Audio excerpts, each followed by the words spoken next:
And joining us now from The Last of Us, the actors that give life to Joel and Ellie, Troy Baker and Ashley Johnson. Thank you both for being with us today. Hey, thank you. Absolutely. Okay, so I want to get started right away and find out how you both got involved with the project. Troy, we'll start with you. It's pretty much standard like any kind of game or film or TV show. You know, there's auditions, and it was so funny because you see the character description of Joel, and kind of dynamically different from me.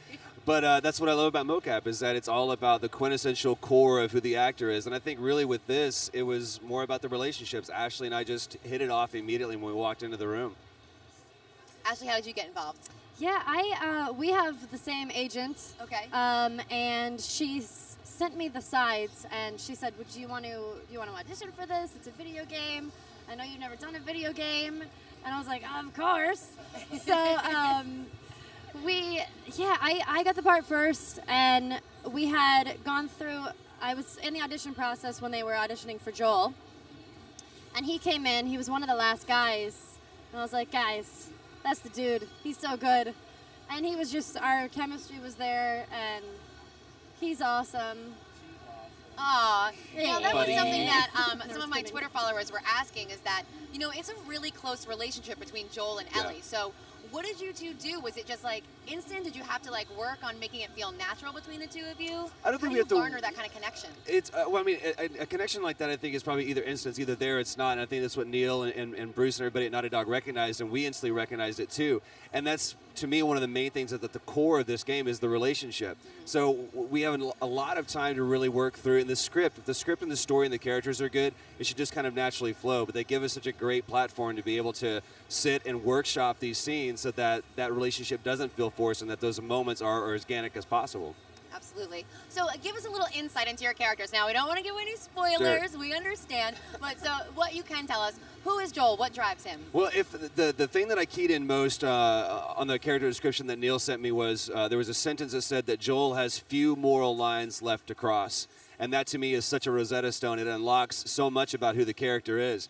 And from the demo that you've seen here at E3, obviously he's a brutal guy. But he's not a hero. He's not even the typical anti-hero. This guy is just someone who's been put in the situation, and you survive, you live. That's what you have to do. And his life completely changes when he meets Ellie. Wow. All right, now what about Ellie? Who is she really? Well, Ellie is a 14-year-old girl who's only known this post-pandemic world. So she's not a normal 14-year-old girl by any means. So she's tough. She's seen a lot of stuff that none of us have ever seen. So I mean, I haven't been approaching the character as regular 14-year-old girl. I've just been playing it like an adult, because she kind of is. Right. Yeah, without giving more away. Absolutely.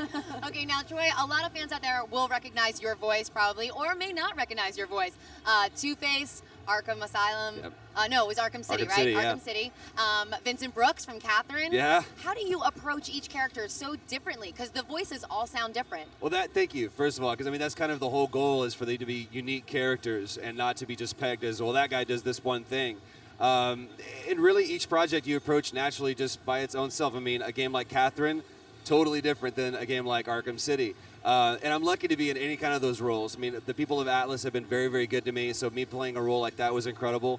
And you just kind of have to go in with a fresh mind and just kind of look at the character and understand who he is and just kind of let them kind of lead that through. And again, if the script is good, it should just kind of fall out. Very cool. Now, Ashley, you're more known for your work in film. People recognize you from What Women Want and The Help.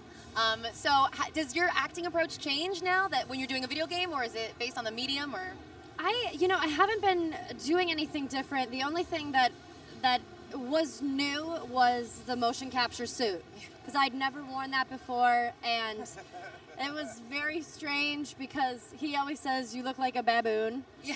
Balls Yeah, all with shiny over you. disco balls, and it was weird. It was a weird adjustment, but he's so amazing. Well, I had worn that suit to prom. Oh, yeah. So, he you know, did. you just naturally... Now, did your date have a matching mocap suit as well? Of course. Of course. Awesome.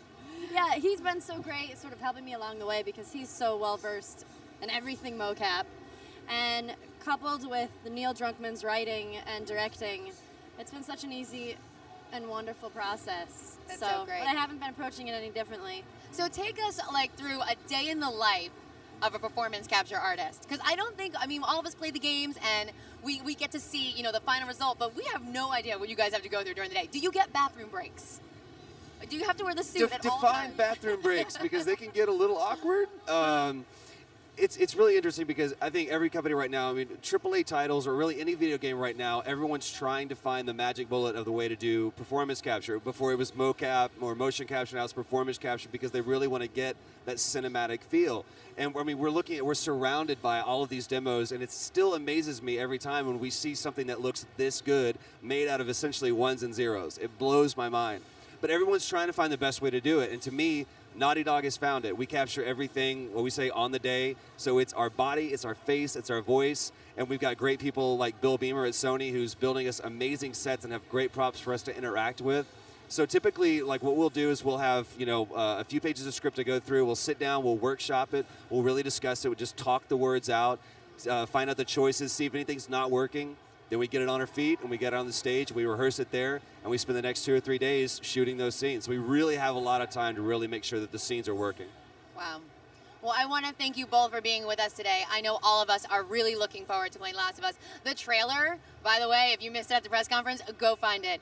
Oh, we're going to show it right now, I think. I think we're actually going to show it. It's going to be great. They lit a dude on fire. It's amazing. So cool. So thank you both for being with us. You really gave life to these characters, Thank and you so I much. can't wait to play them. Me either. Thank you guys.